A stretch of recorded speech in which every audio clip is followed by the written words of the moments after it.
Hi mga mi, naayos ko na nga pala yung mga gamit ni Dylan para sa school. Para hindi ako mag-haul mamaya. Ito rin nga pala yung mga lapis na pinalagyan ko na ng pangalan. Naglagay lang ako ng isang piraso dun sa pencil case niya. Lahat nga ng gamit niya nilagyan ko na ng pangalan para hindi sila magkapalit-palit. Ang daming dadalhin pag first day of school. Napalaki pala masyado yung name tag niya, kaya uulitin ko na lang ulit. Ni-steam ko na nga rin pala yung mga uniform niya. Naalala ko, hindi ko pa pala na-i-steam to lahat. Parang mas bet ko tuloy yung plancha pagdating sa kota na damit. Mas mabilis tumawid. At ayan na nga, nagising na siya. Buti na lang good mood siya. At dali-dali niya naman kinuha yung mga gamit niya. At ito na nga, pinapakain ko na nga siya ng favorite niyang Quaker Oats. Tinatanong ko na nga kung happy siya na papasok na siya sa school. Are you happy po ba? Yeah, happy. Happy ka rin sa guti? Yay! Are we going to school? Are you excited? Are you excited?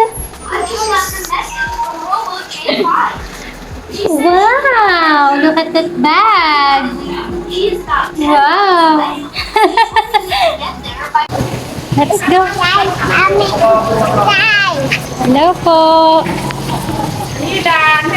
Ha? Good morning po!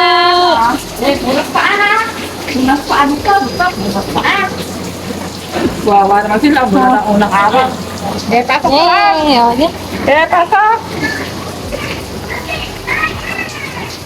Baka yun na si Cassie B.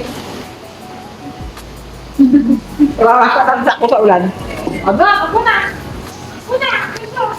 Walang mami sa loob ha? Alam mo bang walang mami? Ay kayo na! Oh, dun tayo. Chit-chit. Ay, gumagamit na kayo.